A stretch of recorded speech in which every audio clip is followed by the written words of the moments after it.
102 ಪ್ರಕಾರ ಏನು ಒಂದು ವಿಟೋ ಪವರ್ ಇದೆ ಅದು ಇದ್ದೇ ಇರ್ತದೆ. ಕಾರ್ಪೊರೇಷನ್ ಫಂಡು ಪ್ರೊವೈಡ್ ಮಾಡಬೇಕಾದ್ರೆ ಸೆಕ್ಷನ್ 176 ಪ್ರಕಾರ ಏನಿದೆ ಅಷ್ಟನ್ನೇ ನಾವು ಒಬ್ಬರು ಕೂಡ ಬದಲಾವಣೆ ಮಾಡೋಕ್ಕೆ ಹೋಗಿಲ್ಲ.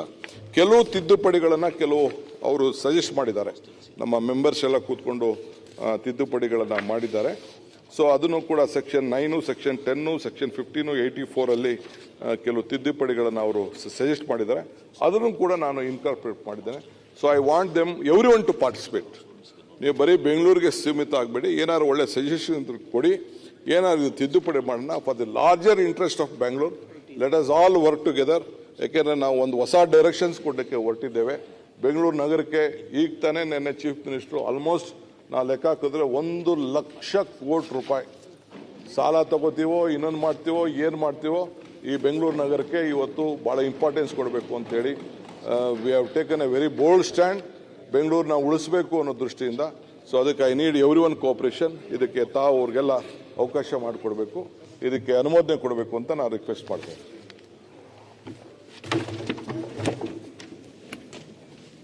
ಸನ್ಮಾನ್ಯ ಅಧ್ಯಕ್ಷರೇ, ಮಾನ್ಯ ಉಪಮುಖ್ಯಮಂತ್ರಿಗಳಾದಂಥ ಡಿ.ಕೆ. ಶಿವಕುಮಾರ್ ಅವರು ಈ ಗ್ರೇಟರ್ ಬೆಂಗಳೂರು ಬಿಲ್ಲನ್ನು ತಂದಿದ್ದಾರೆ. ನನಗನ್ಸ್ತೈತೆ ಡಿ.ಕೆ. ಶಿವಕುಮಾರ್ ಅವರ ತಂದೆ ಕೆಂಪೇಗೌಡರು, ದೊಡ್ಡ ಕೆಂಪೇಗೌಡ್ರ ಚಿಕ್ಕ ಕೆಂಪೇಗೌಡ್ರಪ್ಪ ಹೇಳಯ್ಯ, ನೀನು ಕರೆಕ್ಟಾಗಿ ಗೊತ್ತು.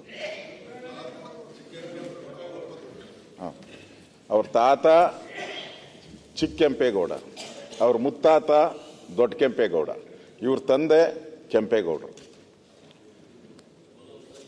ಅಂತ ಕೆಂಪೇಗೌಡರ ಹೆಸರನ್ನ ಇಟ್ಕೊಂಡಿರುವಂಥ ಇವ್ರ ತಂದೆಯವರು ಅವ್ರ ಮಗನಾಗಿ ಅಂಥ ವಂಶಕ್ಕೆ ಸೇರಿದವರು. ನಾನು ಯಾವುದೋ ಒಂದು ಆರ್ಟಿಕಲ್ ನೋಡ್ತಾ ಇದ್ದೆ, ಅದರಲ್ಲಿ ಅವ್ರ ತಂದೆಯವ್ರದ್ದು ಬರೆದಿದ್ರು, ಗನ್ ಹಿಡ್ಕೊಂಡು ಫಾರೆಸ್ಟ್ಗೆ ಹೋಗೋರಂತೆ, ಅಂದರೆ ಊರಲ್ಲಿ ಒಂದು ಗತ್ತು. ಅಂತ ಅವರ ಮಗನಾಗಿ ಅಂಥವರ ಮಗನಾಗಿ ಈ ಕೆಂಪೇಗೌಡರ ಕಟ್ಟಿದಂಥ ಒಂದು ನಾಡನ್ನು ಛಿದ್ರ ಮಾಡುವಂಥ ಒಂದು ಕಾರ್ಯವನ್ನು ಇವತ್ತು ಮಾಡ್ತಾ ಇದ್ದಾರೆ. ನನಗೆ ಅನಿಸುತ್ತೆ ಎಂಥ ದುರ್ದೈವ ಬಂದ್ಬಿಡ್ತು ನಮಗೆ ಅಂತ. ದುರ್ವಿಧಿಯೇ. ಕೆಂಪೇಗೌಡರು 4 ಗೋಪುರಗಳನ್ನು ಕಟ್ಟಿದ್ರು. 4 ಗೋಪುರಗಳನ್ನು ಕಟ್ಟಿದ್ರು. ಬೆಂಗಳೂರು ಒಟ್ಟಾಗಿರ್ಬೇಕು ಅಂತ 4 ಗೋಪುರಗಳ ಮಾನಸಿಕ ಅವರದ ಸ್ಥಿತಿ ಏನಿದೆ, ಈ 4 ಗೋಪುರಗಳ ಒಳಗಡೆ ಬೆಂಗಳೂರು ಬೆಳಿಬೇಕು ಅನ್ನೋದು.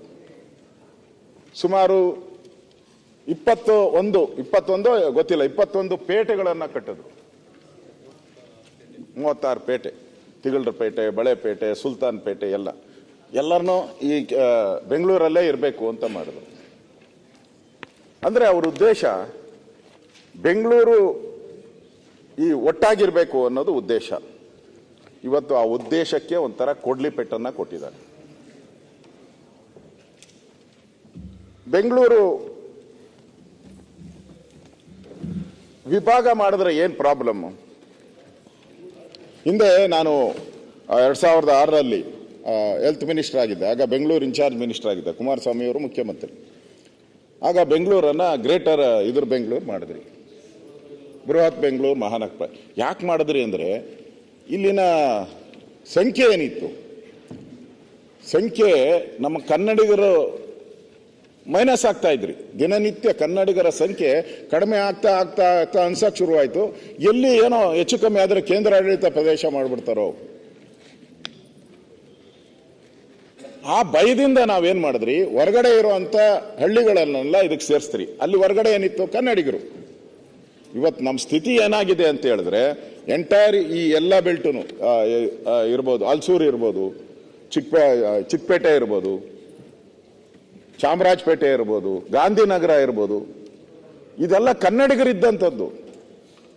ಯಾವ್ದಾವುದೋ ಕಾರಣಕ್ಕೆ ಮಾರ್ಬಿಟ್ಟು ಆಚೆ ಹೋಗ್ತಾನೆ ಇದ್ದಾರೆ, ಹೊರಗಡೆ ಹೋಗ್ತಾನೆ ಇದ್ದಾರೆ. ಅಂದ್ರೆ ಊರಿಂದ ಹೊರಗಡೆ ಆಗ್ತಾರಲ್ಲ, ಹಂಗ ಹೋಗ್ತಾನೆ ಇದ್ದೀರಿ ಹೊರಗಡೆ. ಇವತ್ತು ಕನ್ನಡಿಗರ ಸಂಖ್ಯೆ ಕಡಿಮೆ ಆಯಿತು ಅಂತ ನಾವು ದೊಡ್ಡದು ಮಾಡಿದ್ರಿ ಬೃಹತ್ ಬೆಂಗಳೂರು ಮಹಾನಗರ ಪಾಲಿಕೆ. ಇವತ್ತು ನೀವು ಭಾಗ ಮಾಡಕ್ಕೆ ಹೊರಟಿದ್ದೀರಲ್ಲ, 5 ಭಾಗನೋ 6 ಭಾಗನೋ ಎಷ್ಟು ಭಾಗ ಮಾಡ್ತಿರೋ ಗೊತ್ತಿಲ್ಲ. ನೀವು ಬೆಂಗಳೂರು ಈಸ್ಟನ್ನ ಹೆಂಗೆ ಅಂತೀರ? ಕನ್ನಡ ಎಲ್ಲಿ ಉಳಿತತೆ ಈಸ್ಟಲ್ಲಿ? ಹೇಳಿ, ಈಸ್ಟಲ್ಲಿ ಹೆಂಗ್ ಕನ್ನಡ ಉಳಿಯಕ್ಕೆ ಸಾಧ್ಯ? ಉಳಿಯಕ್ಕೆ ಸಾಧ್ಯನೇ ಇಲ್ಲ. ಒಂದೊಂದೇ ನಾವು ಕಳ್ಕೊಬೇಕಾಗ್ತತೆ. ಕನ್ನಡಕ್ಕೆ ಧಕ್ಕೆ ಬರುತ್ತೆ. ಮೂಲತಃ ಇದು ಕನ್ನಡಕ್ಕೆ ಧಕ್ಕೆ ಬರುತ್ತೆ, ಕನ್ನಡದ ವಿಚಾರಗಳಿಗೆ ಧಕ್ಕೆ ಬರುತ್ತೆ. ಕನ್ನಡದ ಮೇಯರ್ಗಳಾಗಲ್ಲ. ಇಷ್ಟು ದಿನ ಎಲ್ಲ ಕನ್ನಡದವರೇ ಆಗಿರೋದು, ಕರೆಕ್ಟ್ ಏನಪ್ಪ? ಇಷ್ಟು ದಿನ ಆಗಿರೋರೆಲ್ಲ ಕನ್ನಡದವರೇ. ಮುಂದೆ ಯಾರ್ಯಾರಾಗುತ್ತೋ ತಡೆಯಕ್ಕಾಗ್ತತ? ನೀವು ಡೆಮಾಕ್ರಸಿಯಲ್ಲಿ ಗೌತಮ್ ಅಂತ ರಾಜಸ್ಥಾನ ಅವ್ರನ್ನ ತಾವೇ ಮೇಯರ್ ಮಾಡಿದ್ರಿ. ಗೌತಮ್ ಅಂತ ರಾಜಸ್ಥಾನ ಅವ್ರನ್ನ ತಾವೇ ಮೇಯರ್ ಮಾಡಿದ್ರಿ. ನೆಕ್ಸ್ಟ್ ನಿನ್ನೂ ಮಾಡ್ಬೇಕಲ್ಲಪ್ಪ. ನೆಕ್ಸ್ಟ್ ನಿನ್ನೂ ಮಾಡ್ಬೇಕು. ಗಮನದಲ್ಲಿ ಅದಕ್ಕೆ ಆಗ್ಲಿಲ್ಲ ಅಂದ್ರಲ್ಲ ನೀವು.